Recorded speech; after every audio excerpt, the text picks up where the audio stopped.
The office lobby buzzed with murmurs, a cacophony of discontent swirling around me like a storm ready to break. I stood there, clutching my tablet, its screen reflecting the fluorescent lights above, illuminating my face with a harsh glow. The announcement had just shattered any semblance of calm. Mr. Johnson's son had been promoted, a decision that felt like a dagger to the heart of meritocracy. I could almost taste the bitterness in the air as the executives around me exchanged incredulous glances, their expressions a mix of anger and disbelief. As I made my way to the break room, I could feel the tension radiating off my colleagues. The scent of burnt coffee lingered, mingling with the faint whiff of desperation. I leaned against the cold metal counter, trying to steady my racing heart. "Can you believe this?" I heard a voice behind me, Mark, one of the senior managers, his face flushed with indignation. "This is a joke. We're all more qualified than him." His fists clenched, and I nodded in agreement, feeling a fire ignite within me. I knew this was more than just a personal grievance. It was about fairness, about standing up against a culture that rewarded favoritism over hard work. I took a breath, the air thick with resolve, and decided then that I would not let this slide. I had to rally the others, unite them against this blatant injustice. "We need to talk," I said, my voice steady despite the chaos swirling in my mind. Gathering 28 executives in the break room felt like orchestrating a rebellion. I could see the uncertainty in their eyes, but also a flicker of hope. "We can't let this go unchallenged," I urged, my hands trembling slightly as I gestured passionately. "If we stand together, we have a chance to change things." The murmurs grew louder, a collective agreement forming in the air, and for the first time that day I felt a surge of courage. As I looked around at my colleagues, I could see the same anger reflected in their faces.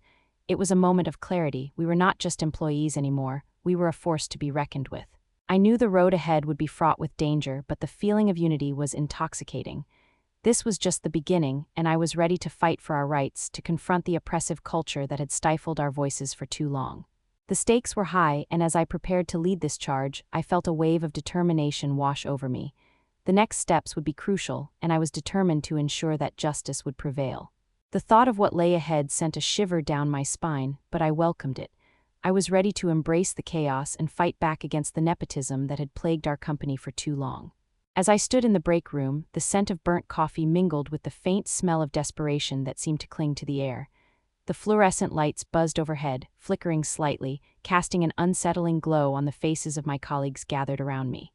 I could feel the weight of their expectations pressing down on my shoulders, each gaze a silent plea for direction. This was the moment I had envisioned, yet the reality felt more daunting than I had anticipated. "Stephanie, are we really going to do this?" Tom, one of the senior executives, asked, his voice low but edged with anxiety. I could see his hands tremble slightly as he gripped the edge of the table, the polished surface reflecting the tension that filled the room. I understood his hesitation. We were all risking our careers by standing together against the CEO's blatant favoritism. "We have to, Tom. This isn't just about us, it's about fairness in the company." "We can't let this go unchecked," I replied, my voice steady despite the storm of nerves swirling inside me. I took a deep breath, recalling the countless hours I had spent contemplating this very moment. Memories of late-night conversations with Alex flashed through my mind, his supportive words echoing, urging me to fight for what was right. The murmurs of agreement began to ripple through the group, a flicker of hope igniting within me. I could see Rachel nodding, her eyes bright with determination, her presence a reassuring anchor amidst the uncertainty. "You're right, Stephanie. If we don't act now, when will we?" she added, her voice gaining strength as she spoke. It was moments like this that reminded me why I had gathered them. We were united by a shared sense of injustice. As we transitioned into a more serious discussion, I glanced around the room, feeling the palpable energy shift. We began to brainstorm strategies, the atmosphere charged with a mix of determination and fear. Each suggestion was met with nods and murmurs of agreement, but I could sense the underlying anxiety. What if we were discovered? What if Mr. Johnson retaliated? "Let's meet in the conference room tomorrow to finalize our plan," I suggested, my heart racing at the thought of what lay ahead. The prospect of strategizing felt electrifying, yet the fear of repercussions loomed over us like a dark cloud. I knew I had to keep the momentum going, to rally support against the oppressive culture that had taken root in our office. As we wrapped up, I felt a flicker of hope ignite within me. We were taking the first steps toward change, and no matter the outcome, we were no longer alone in this fight. With determination coursing through me, I walked back to my office, ready to face whatever came next. The journey ahead would be fraught with challenges, but I was resolute. This was just the beginning. The room buzzed with an unsettling energy, the air thick with unspoken frustrations. I sat at the long, polished table in the executive meeting room, surrounded by my colleagues, their faces a mix of disbelief and anger. The CEO's announcement echoed in my ears like a cruel joke. His son, unqualified and lazy, had been promoted to a senior position. I clenched my fists, my nails digging into my palms as I fought the urge to lash out. How could this happen? My heart raced, fueled by the injustice of it all. The fluorescent lights above flickered sporadically, mirroring the chaos brewing inside me. As I glanced around the table, I could see the disappointment etched on the faces of my fellow executives. The man on my left, David, a once trusted ally, shook his head slowly, his disappointment palpable. "This is unbelievable, Stephanie," he muttered, his voice barely above a whisper, tinged with betrayal. I wanted to respond, to defend the integrity of our team, but the words caught in my throat. The weight of the situation pressed down on me, each second feeling like an eternity. Memories of our long nights spent strategizing and overcoming challenges flashed through my mind. We had fought hard for our successes, and yet here we were, faced with the blatant disregard for merit. I recalled the camaraderie we had built, the laughter shared over late-night brainstorming sessions, now overshadowed by this shocking betrayal. I could almost hear the echo of our conversations, filled with ambition and hope, now replaced by a heavy silence that filled the room. "We can't let this slide," I finally managed to say, my voice trembling with determination. "We need to stand up against this. It's not just about us, it's about the integrity of the entire company." The room stilled, and I felt all eyes on me, searching for a glimmer of hope. My heart raced, not just from fear, but from a flicker of resolve igniting within me. I would not sit idly by while nepotism thrived in our organization. David's brow furrowed as he leaned forward, his fingers tapping anxiously on the table. "What do you suggest we do? We can't just confront the CEO, he's untouchable. His power is insurmountable." His skepticism was evident, and I felt a pang of frustration. Why couldn't he see the potential for change? I took a deep breath, steadying myself as I met his gaze. "We gather our allies. We are not alone in this fight. We have the support of at least 28 executives who feel the same way we do," I replied, my voice firm. I could feel the energy in the room shift, the tension thickening as my colleagues began to murmur in agreement. It was a small spark, but it was enough to ignite a fire in my belly, a determination to expose the injustice we faced. However, just as I felt a wave of hope wash over me, the door swung open, and in walked Rachel, my best friend and confidant. The look on her face told me something was wrong. "You won't believe this, but I just overheard someone from the CEO's office talking about our plans," she said, her voice frantic. My heart sank as the implications of her words hit me. There was a mole among us, someone who was willing to betray our trust. "Damn it," I exclaimed, frustration boiling over. "We can't afford any leaks. We need to be strategic about how we move forward." The room erupted into chaos, executives whispering anxiously among themselves. I could feel the panic rising, a palpable fear that threatened to undo everything we had started to build. My thoughts raced. How could we fight against such a powerful foe if we couldn't even trust our own team? As the atmosphere thickened with anxiety, I felt the weight of my decisions pressing down on me. Was I willing to risk everything for this fight? My mind flooded with doubts, but deep down, I knew I had to try. I had to believe that unity could prevail against the corporate greed that had so thoroughly infiltrated our company. I had to rally my colleagues to transform our anger into action. "Let's regroup and strategize. We need to protect our plans at all costs," I urged, my determination growing stronger. I would not let this injustice define us. Together, we would rise against it, or fall trying. The negotiation room was a stark contrast to the chaos of the office, its glass walls reflecting the fluorescent lights like a prison cell. I could feel the coolness of the marble table beneath my palms, grounding me as I prepared for the confrontation ahead. The air was thick with tension, almost suffocating, as I waited for Mr. Johnson to arrive. My heart raced, the sound echoing in my ears like a war drum, reminding me of the stakes at play. I had to convince him that the cuts were more than just numbers on a balance sheet, they were lives and careers at risk. When he finally walked in, his expression was an unsettling blend of arrogance and indifference. The faint scent of his expensive cologne mixed with the sterile environment, creating an atmosphere that felt even more oppressive. I had rehearsed my speech 100 times, yet as I faced him, doubt crept in. Would he even listen? The memory of the executive's anger from the last meeting loomed in my mind, their faces a collage of disappointment and outrage. "Stephanie," he began, his voice smooth but cold, "I hope you understand that these budget cuts are necessary for our survival. We have to be pragmatic." His words dripped with entitlement, as if he were above the consequences of his decisions. I clenched my fists, the sharp edges of my engagement ring digging into my palm, a reminder of my commitment to fight against this injustice. I understand the need for cost-cutting, Mr. Johnson, but not at the expense of our team's morale and our clients' trust. We need to find a balance, I countered, my voice steady despite the tempest raging within me. I could feel the weight of my colleagues' hopes resting on my shoulders, their silent pleas urging me to push back against the tide of his indifference. He leaned back in his chair, an infuriating smirk playing at the corners of his lips. Balance, you mean coddling your colleagues? They need to understand the reality of business. I suggest you focus on more important matters. His dismissive tone stung like a slap, igniting a fire within me. Where was the empathy? Did he not see the human cost of his decisions? As I fought to maintain my composure, flashes of my team's laughter and camaraderie flickered through my mind, contrasting sharply with the coldness of this moment.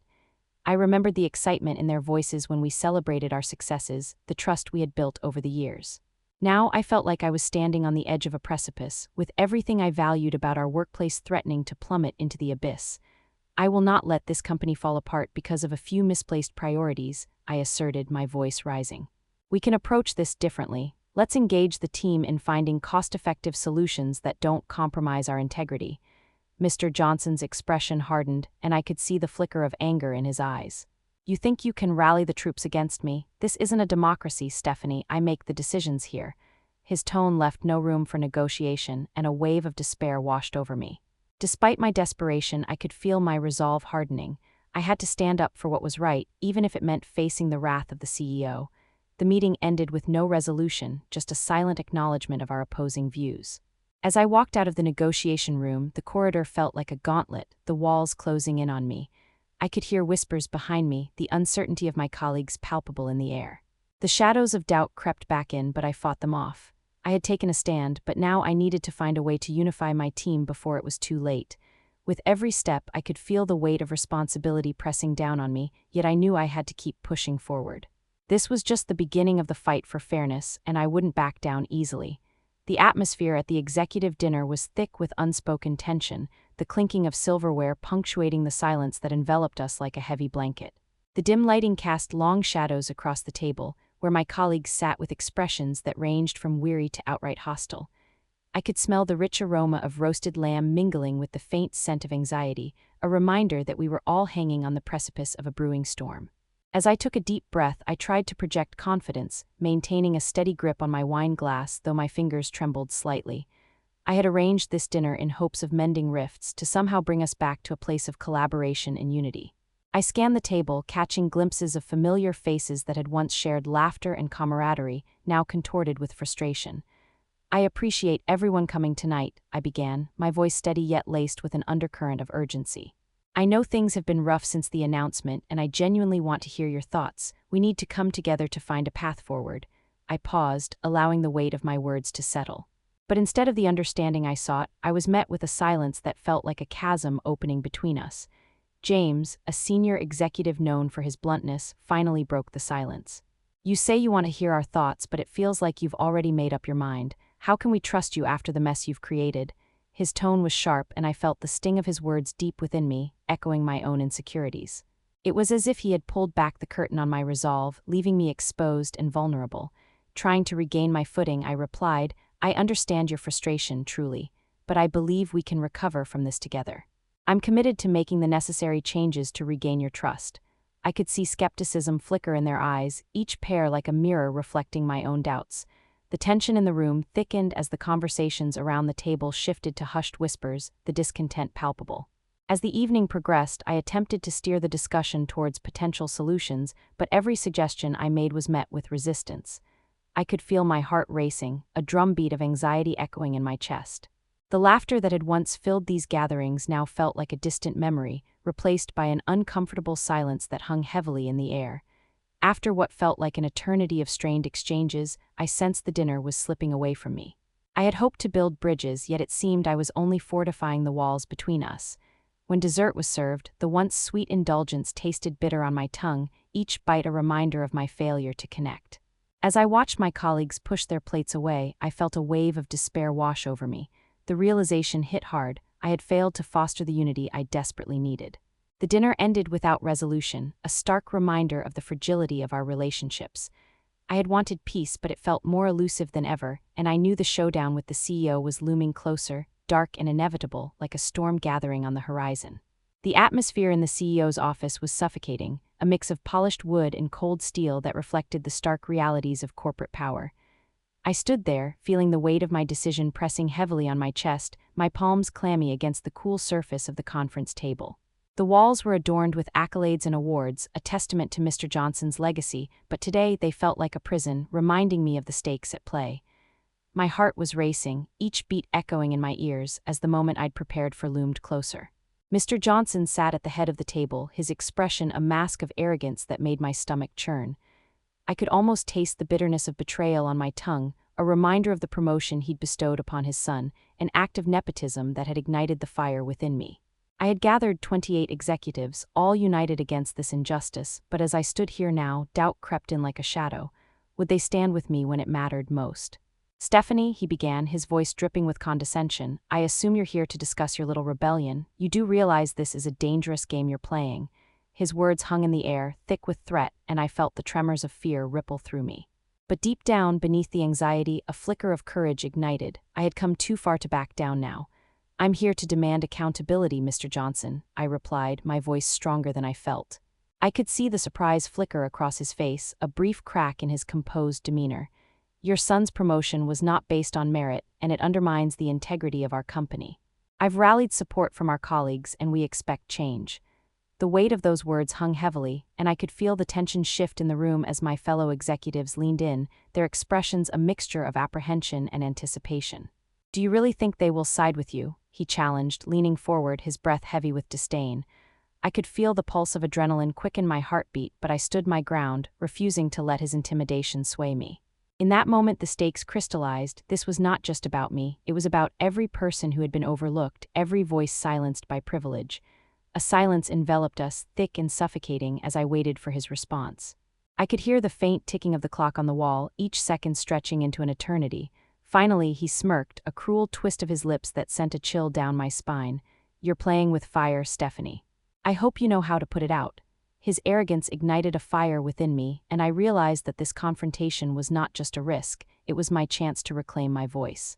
With a deep breath, I prepared for the battle ahead, understanding that the road to justice was fraught with peril, but I was ready to face it head-on. The conference room was a battleground, the long table gleaming under the harsh fluorescent lights, reflecting the weight of our impending confrontation with the CEO. I could feel the tension thick in the air, a mixture of excitement and nervousness swirling within me as I paced the room, my heels clicking sharply against the polished floor. The scent of burnt coffee lingered, a reminder of the late nights spent strategizing, and I wondered if we were truly ready for what lay ahead. "All right, everyone, let's gather around," I called out, trying to inject confidence into my voice as the other executives filtered in. Each one wore a mask of determination, yet I could see the flickers of doubt in their eyes. We had all been wronged by the promotion of the CEO's son, and this was our chance to reclaim our dignity. I took a deep breath, feeling the coolness of the table beneath my hands, grounding me as I prepared to lay out our plan. As I glanced around the room, I saw familiar faces reflecting the same resolve I felt. Rachel, my best friend, sat across from me, her brow furrowed in concentration. I caught her eye and nodded, a silent agreement passing between us. We had come too far to back down now. "We need a clear strategy to confront the CEO without jeopardizing our positions. If we want to be heard, we must present a united front," I began, my voice steady despite the adrenaline coursing through my veins. I could almost hear the echo of my heartbeat in my ears, a rhythmic reminder of the stakes involved. Our leverage is the collective strength of our discontent. We need to make it clear that this isn't just about one promotion. It's about the integrity of our company. The room buzzed with murmurs as my words sunk in. I could feel the tension morphing into a palpable energy, igniting a fire within us all. Ideas began to flow, each suggestion building upon the last like a well-orchestrated symphony. I watched as faces lit up with purpose, and for the first time in weeks, I felt a sense of hope beginning to unfurl within me. "Let's draft a letter outlining our grievances and request a meeting with the CEO before the next board meeting. We need to be assertive but diplomatic," I proposed, my heart racing at the thought of our plan taking shape. But beneath the surface, I felt a flicker of fear. What if we were caught? What if our actions only led to further repercussions? As we continued to strategize, the gravity of our mission settled upon my shoulders like an unwelcome cloak. I had never been one to shy away from a challenge, yet the fear of losing everything I had worked for lingered at the back of my mind. I had to push those thoughts aside. We're doing this together and we will succeed together, I declared, my voice ringing with a newfound conviction. The room erupted in nods and murmurs of agreement, and I felt a surge of adrenaline course through me, propelling me forward into the unknown. The plan was set in motion, and there was no turning back now. This was the moment we had all been waiting for, and I was ready to face whatever came next together with my team. The tension in the air was palpable, a static charge that made my skin tingle as I stood outside the CEO's office, my heart pounding in my chest. The world outside seemed to fade away, reduced to a dull roar as I focused on the task ahead. I could hear the faint sound of typing and the rustle of papers from within, a reminder of the corporate machine that had so ruthlessly ground down my ambitions. The stakes had never felt higher. I was about to confront Mr. Johnson with the weight of 28 executives' hopes resting on my shoulders. Taking a deep breath, I pushed the door open, the hinges creaking ominously. The bright light from the overhead fluorescents illuminated the room, casting sharp shadows that danced across the walls. I stepped inside, the polished floor cool beneath my feet, and immediately felt the oppressive gaze of Mr. Johnson, who sat behind his mahogany desk, his expression a mixture of annoyance and curiosity. "What is it, Stephanie?" he barked, his voice echoing off the walls, dripping with condescension. My stomach twisted in knots, but I stood my ground, summoning every ounce of courage. "I need to talk about the promotion of your son and the impact it's had on the team. We deserve better, and I believe I speak for everyone when I say that this nepotism has to end." His eyes narrowed, and for a moment, I thought he might dismiss me outright. I could feel the sweat trickling down my back as I continued, my voice steady despite the chaos swirling within me. "We have gathered a coalition of executives who are ready to back me up on this. We want our voices heard and we demand transparency." Mr. Johnson leaned back in his chair, a smirk playing on his lips. "You really think a group of disgruntled employees can change anything? You're naive, Stephanie. You think I care about your little revolt? You're risking your career for a lost cause." I felt a surge of defiance course through me, fueled by the collective frustration of my colleagues. "This isn't just about me or my career. It's about fairness and integrity in our workplace. We will not be silenced. I won't let you brush us aside." With each word, I felt the walls closing in around us, but there was an electric energy in my voice that I had not anticipated. I could almost hear the whispers of my fellow executives outside the door, their support lending me strength. I could envision their faces, each one filled with determination and hope, reminding me that I was not alone. Suddenly, the tension shattered as the door swung open, and 28 executives poured into the room, a united front. The sight of them standing behind me, resolute and fierce, sent a thrill of satisfaction through me. Their presence transformed the atmosphere from one of intimidation to solidarity. A power struggle had begun, and I was at the helm. Mr. Johnson's expression shifted from arrogance to disbelief as he processed the scene unfolding before him. The cacophony of voices rose, each person echoing my call for justice, demanding to be heard. I could see the realization dawning on him that he was outnumbered, that the tide had turned against him. As I looked around at my colleagues, I felt a wave of pride wash over me. This was the moment I had worked so hard to orchestrate, the culmination of our shared frustrations and aspirations. I had ignited a fire within them, and together we were a force to be reckoned with. The chaos of the moment was intoxicating, and for the first time I felt the intoxicating rush of satisfaction.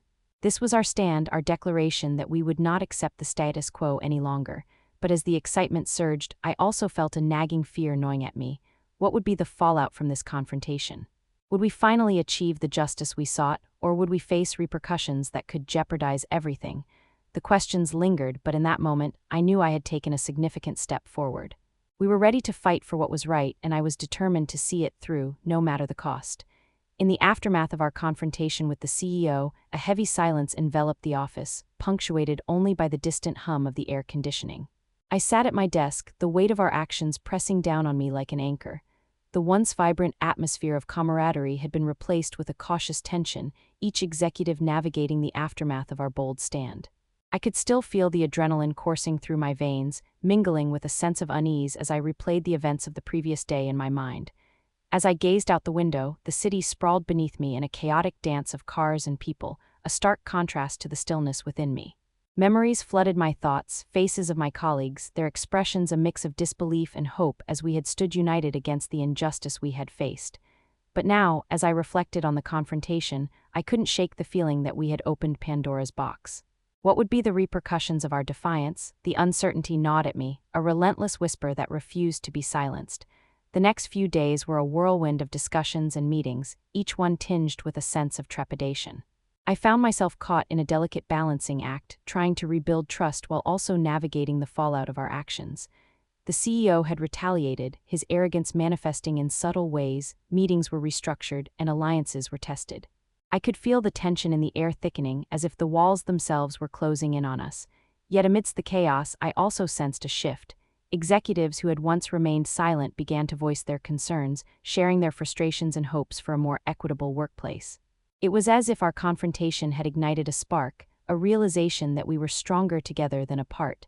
I found solace in these moments, a glimmer of hope that perhaps we could foster change.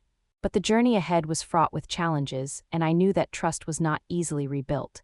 As I returned home each evening, exhaustion washed over me, mingling with a sense of determination. David greeted me with quiet support, his presence a comforting balm against the turmoil of my day. We would sit together, discussing our plans for the future, and I could see the flicker of hope in his eyes. It reminded me that despite the chaos, I was not alone in this fight. Together, we would navigate the uncertainty, striving for a workplace where fairness prevailed. In the quiet of my home, I reflected on the journey thus far, the moments of betrayal, the unity forged in adversity, and the lessons learned along the way. I had entered this battle seeking justice for myself and my colleagues, but I emerged with a deeper understanding of the complexities of leadership. There would be no quick fixes, no easy resolutions. Instead, I would have to commit myself to the long road ahead, one filled with challenges and triumphs alike. The fight for a fair workplace was far from over, but I was ready to embrace it, knowing that true change required perseverance and resilience. This was only the beginning. As I stood in my office, the late afternoon sun streamed through the blinds, casting warm streaks of light across the polished wooden desk. The air was thick with a sense of satisfaction, a feeling that had been elusive for far too long.